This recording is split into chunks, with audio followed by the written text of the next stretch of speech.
Hello, and welcome to the Human Instrument Mastery podcast. I want to open this episode with a question. What if I told you that I love chocolate? What would that stir in you? Nothing, probably, right? Maybe you like chocolate too. And what if I told you I love money? What would that stir in you? Maybe some resistance, wonder, an icky feeling? I find that in most cases, when I make this statement, I feel some heavy energy landing in the room. People have mixed feelings around money and around statements like, I love money. And that's something that we really want to change. What I would love for you is to feel that you love money so you can experience that love in more money in your life. Now, let me ask you another question. What if I told you that money and sex operate in the same category within your system and your human instrument? Yes, think about it. Both money and sex are innately related to our survival.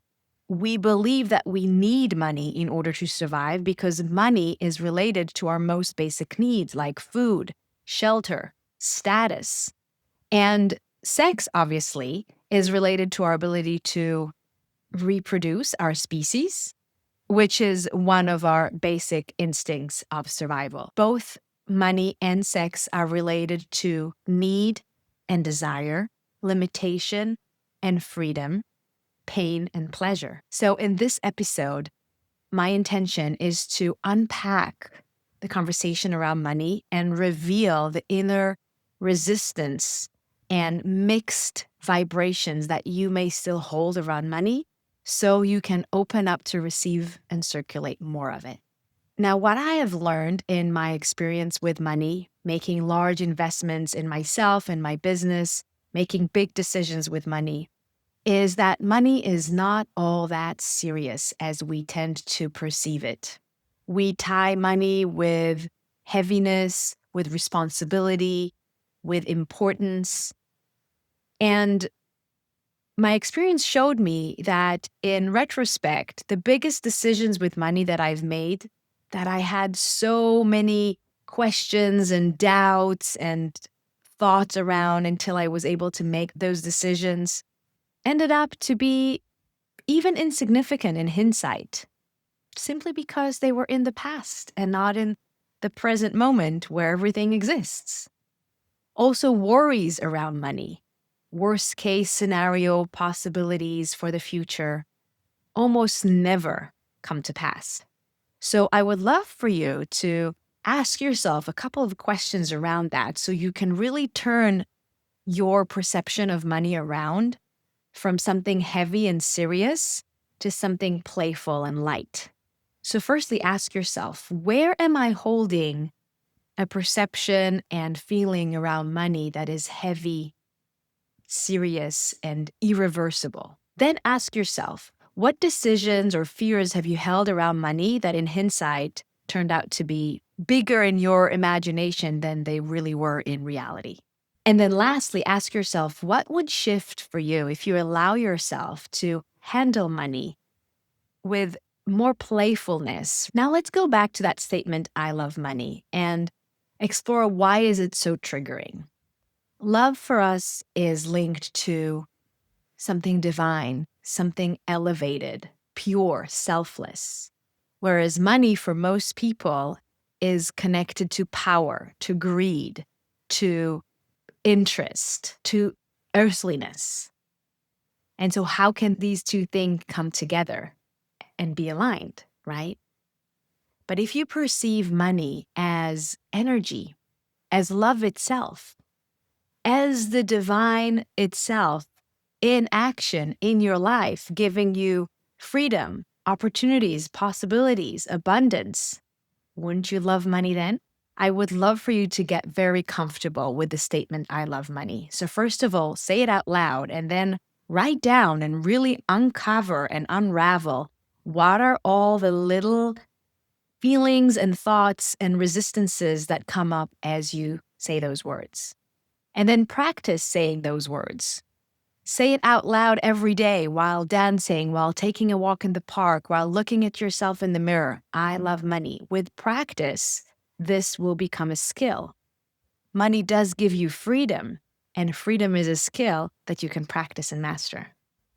And then let's talk about money and prosperity as a state of circulation. As we said, money is energy, and any healthy state of energy or any healthy state of any system, organism is a state of circulation. When you want more money, what you actually want to do is circulate money by spending it, giving it, investing it in any way that is accessible for you. Another way to move money in your life in a healthy state of circulation is to tune to the frequency of that energy as it moves. One way that you can do that is by putting yourself in environments that are opulent, that exude prosperity and wealth. For a very long time, I would go every Friday to the finest hotel in Berlin where I live and sit in the lounge and drink coffee that I could have bought for half the price across the street, only to sit in that environment, see the elegance and the people around me being so relaxed in their richness and wealth, and feeling the fabric of the couch I was sitting in, enjoying the beauty around me, and just immersing in that frequency and feeling, journaling about it, aligning with it. And I truly believe that those Friday mornings were the way for me to prime myself, my subconscious, my instrument, to the point where I am today, where I stay in those hotels. And environments like that are my usual norm.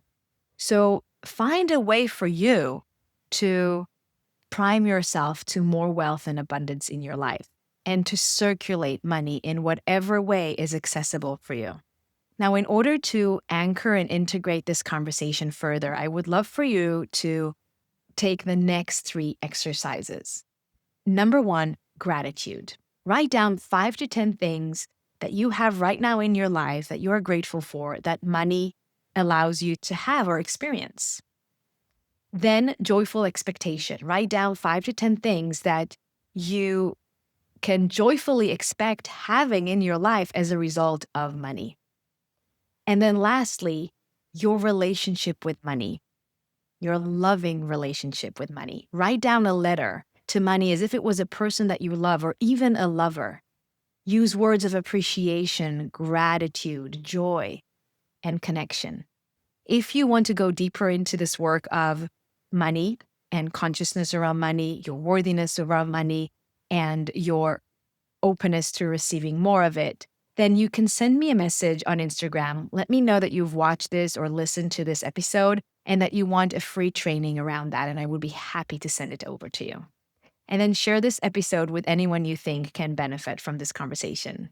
Thank you for listening, and I will see you next time.